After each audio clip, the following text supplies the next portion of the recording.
¿Cómo estamos todos? Pues vamos a seguir hablando de la historia de Rusia.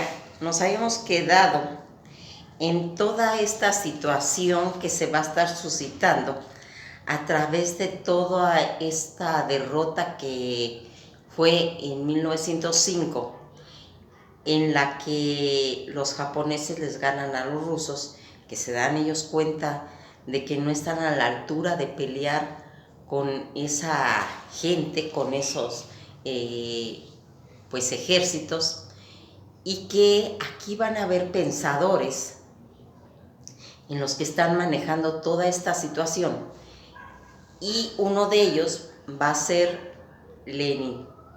Lenin y León Tolstói son gente que va a tener que huir, y Lenin se va para Suiza.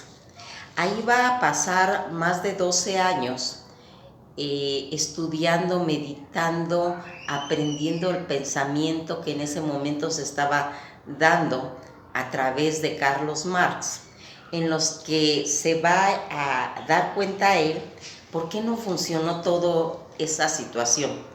Y se da cuenta que lo que pasa es que le faltaba un proyecto. Tenían el coraje, tenían la fuerza, la gente y todo, pero no había un proyecto. Y atrás de todos estos movimientos siempre que tiene que haber, más cuando se está viendo situaciones en cuestión de la revolución de 1905 que no va a funcionar. Y aquí se va a empezar a suscitar ya una revolución de febrero, el día 17, en lo que va a ser la primera parte de lo que más adelante se va a denominar la Revolución de Octubre.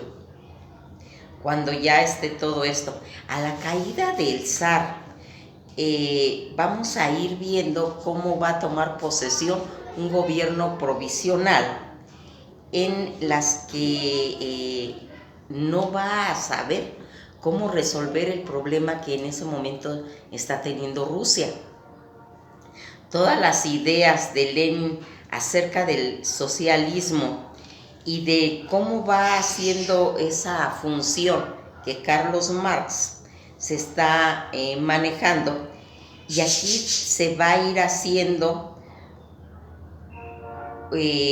un análisis de cómo funcionaba y cuáles eran los factores de esa crisis que generaba y cómo entraba en contradicción, porque se estaba engendrando en su propia pues dinámica, porque oponía a un par de clanes sociales en las que las circunstancias totalmente opuestas, porque había algunos en los tiempos, comentaban en la época de los romanos, en que la fuerza de trabajo, la gente que nada más tenía como propiedad a sus hijos, se les denominaba la prole. Esta prole tenían el derecho sobre los niños, la familia, pero no estaba todavía bien definido los derechos del niño como están en la actualidad. En aquella época nada más era fuerza de trabajo, y que aquí esta denominación de la prole que se estaba haciendo tenía una fuerza de trabajo en sus manos y en sus niños. Toda esta propiedad a la que ellos nada más tenían acceso y pertenecían a lo que Carlos Marx va a llamar el proletariado.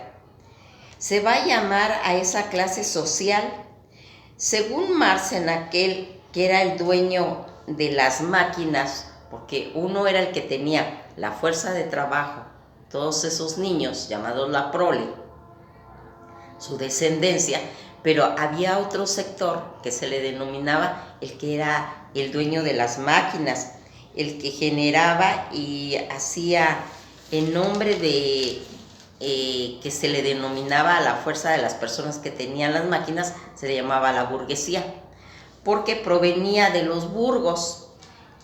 Todo este análisis que va haciendo Carlos Marx para los alemanes, hizo un análisis, luego hizo un análisis para los de Inglaterra, esa sociedad industrializada que tenía un nivel de desarrollo pues parlamentario, representativo de lo que ellos le llamaban la burocracia o la burguesía. Tenía instituciones que se podía manejar en el momento de esa transformación que estaba haciendo las teorías de Marx. Nunca se tomó como esta teoría, pues no era su problema. En realidad él no se cuestionó esta situación, pues más bien Marx era teórico.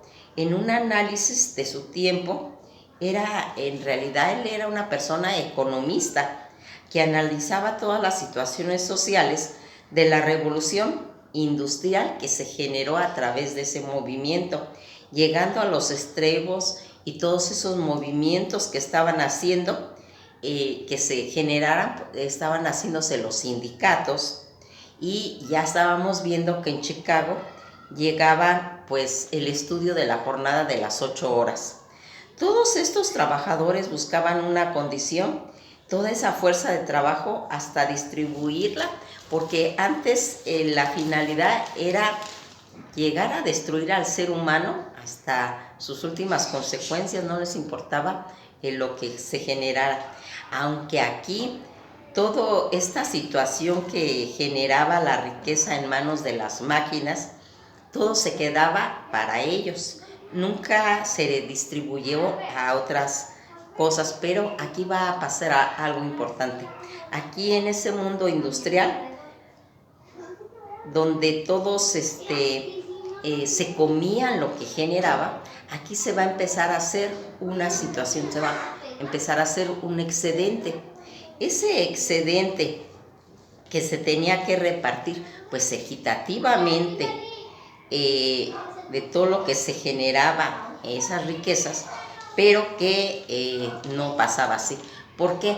Porque todo este proyecto estaba enfocado en los niveles de producción, tanto inglesa como alemana, porque ellos tenían la política y la industria era grande, aunque eso se veía en Rusia, en esas grandes fábricas también, donde había mucha gente, pero aquí recordarán que las condiciones no funcionaron, porque el socialismo era un estudio, era una teoría que estaba pensada para Alemania y para Inglaterra, no para Rusia, porque Rusia eran agrónomos. Entonces ahí es donde no funcionaba.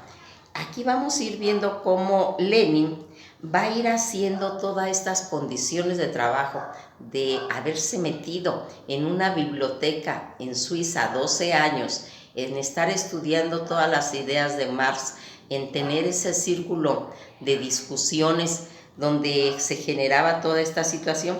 Él, en esa tendencia social, tenía él una amiga que era alemana, llamada Rosa Habsburgo. Ella pues pertenecía a la casta alemana, en la que ella también manejaba un concepto para Alemania.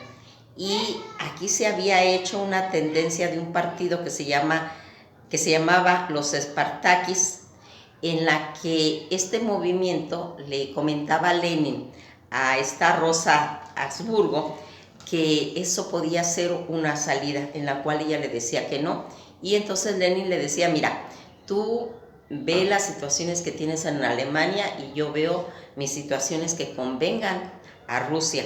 Toda esta serie de personas que se manejaba en su círculo de niveles más altos, que representaban a los trabajadores, que eran los que estaban en estos partidos de Spartakis, aunque Rosa Habsburgo les comentaba que el peligro que estaba es que después pudiera caer en un autorismo de parte del partido, y que eso podría afectar tanto la situación social y esa internacionalidad para la que ellos andaban en ese momento, pues buscando los cambios en la sociedad. Aquí va a haber en ese círculo de discusiones en los que se manejaba Lenin, y que comentaba que había un hombre en el que va a escribir un libro que se llama La historia de la humanidad, donde Stefan Zweig va a contar que había una bibliotecaria que veía que llegaba un hombre bajito, como de apariencia tímida, en la que no faltaba un solo día en 12 años, y era para consultar los libros o para hacer todo esas jugadas maestras que se tenían. Y aquí Lenin está esperando el momento porque sabe que va a pasar, pero él ya tiene un proyecto, él sabe cómo solucionar, lo único es que necesita llegar. Y aquí las circunstancias que se están dando es que en ese momento está la Primera Guerra Mundial y están peleando contra los alemanes. Él tiene que pasar forzosamente la frontera de Alemania, pero ellos están en guerra. Y entonces aquí Lenin va a hacer un pacto. Va a hacer un pacto de que le permitan cruzar con un ferrocarril con 40 políticos, donde no se le va a cuestionar, donde no se le va a preguntar, y que lo hagan para que pueda llegar él a la estación de Finlandia. Este tren que va a circular sellado con más de 40 personas no se está gestionando que no se cuestione, que no se revise, y que cuando él llegue a Rusia va a sacar a Rusia de la guerra. Para Alemania este planteamiento siempre le dice que aquí se está generando pues una revolución al entrar ese tren con Lenin, y que por consecuencia más adelante se les puede revertir. Pero los alemanes, ellos dicen que el simple hecho de que se quite del frente occidental a Rusia automáticamente les va a dar esa libertad de poder gestionar todos sus movimientos, y aceptan el pacto. Al aceptar el pacto van a llegar a ese tren a Filadelfia. Pero aquí hay una cuestión que Lenin tiene, pues en cierta forma, temor, porque tanto lo pueden estar esperando el pueblo ruso para darle liderazgo de que maneje Rusia, como también lo pueden matar por considerarlo pues un traidor a la patria, porque cuando se hace ese tipo de pactos con el enemigo ya se considera esta situación. Toda esta situación en la que va haciendo, Stefan Zweig en su libro va a contar cuando entra ese tren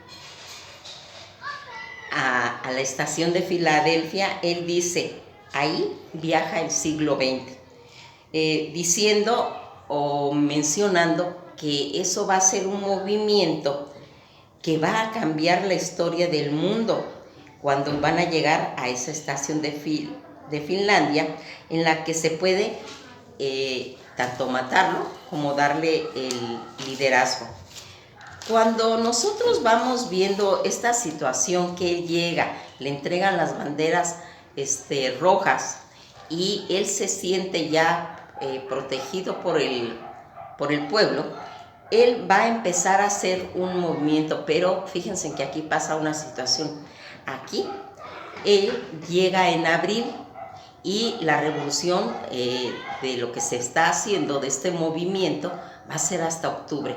Se va a tener que esconder él y León Tolstoy, se van a tener que esconder, pero primero van a llegar al Palacio de Invierno, que se llama Tauribe, ese palacio donde va a estar el que gobernó provisionalmente al país.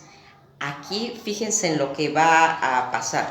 Se va a hacer todo ese complejo que se está haciendo, donde está el palacio pegado a un lado del río Nieva, el palacio del Hermitage, ese complejo donde vemos el comedor blanco como recordando la historia, ¿sí? Frente al palacio se va a ver un crucero llamado Aurora, donde está enfrente del Palacio Invierno.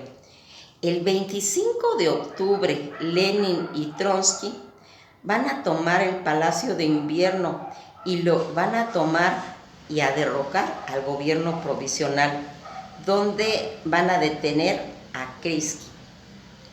Apoyando al movimiento soviet, en el que va a ser serial todo ese liderazgo y que va a tomar al gobierno provisional.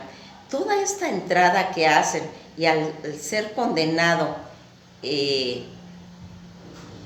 Kreisky, lo van a mandar exiliado a una embajada inglesa en la que él pues se queda ya exiliado, pero con aquella sensación de haber tenido pocos meses todo el poder cuando claudicaron los zares.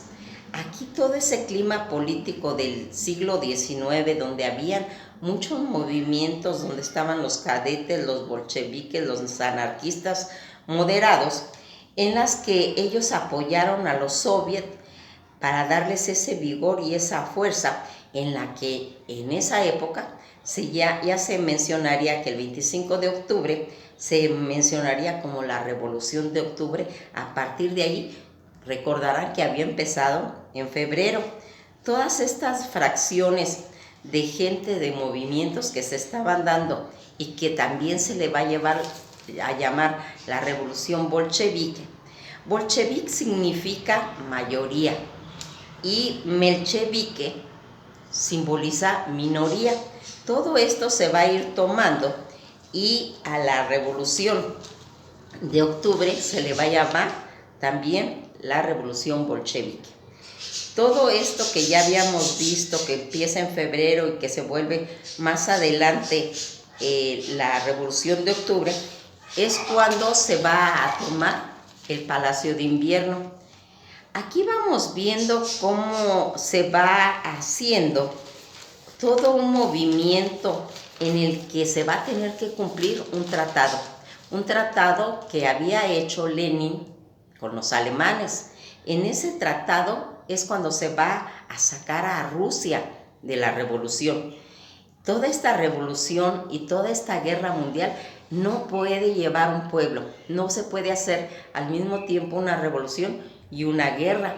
Y entonces ahí es donde va a empezar a hacerse todo este tratado con Alemania, aunque ya habían revoluciones como la Revolución Mexicana, pero Rusia no tenía ninguna forma de poder saber cómo iba a llevar todo eso, porque Lenin había hecho teorías, ¿sí? Pero esto ya no se trataba de una teoría, eso se tenía ya que hacer un manejo, porque todas esas teorías de los análisis económicos que había hecho Lenin, aquí va a tener que transformarse y Rusia lo va a tener que hacer a su forma, a lo ruso. Y aquí se va a hacer algo importante. Lenin va a decirle a John Reed, que es un periodista norteamericano, que va a ir contando lo que pasó en ese periodo de 10 días donde se va a consolidar toda esta toma. Aquí vamos viendo cómo este periodista va a ser el encargado de contarle al mundo cómo él fue testigo, escribiendo en todos esos libros, esos testimonios que él vio, cómo entraron al Palacio de Invierno, cómo se consolidó toda esta situación, y que en esa época el zar Nicolás II con su familia no se le mató, sino se le llevó a una finca a Edimburgo para pues después tomar medidas sobre eso, que después vamos a ir comentando. Y aquí, ¿qué es lo que se viene? Aquí ya se viene cómo llevar a cabo ese tratado de sacar a Rusia de la guerra, cómo salir de esa guerra, cómo resolver todos los problemas de comida y cómo resolver también esa guerra civil que se estaba haciendo y que va a llevar a las transformaciones. Pues hasta aquí nos vamos a quedar. donde ya estamos entrando a ese tratado de poder sacar a Rusia de una Primera Guerra Mundial, en la que va a ser fundamental, pero cuando un país se quiere salir de una guerra, no se puede salir nada más con palabras, se tiene que dar tierras, y de esas tierras es de lo que vamos a platicar en nuestra próxima lección. Esto ha sido todo por hoy y nos veremos en la próxima clase.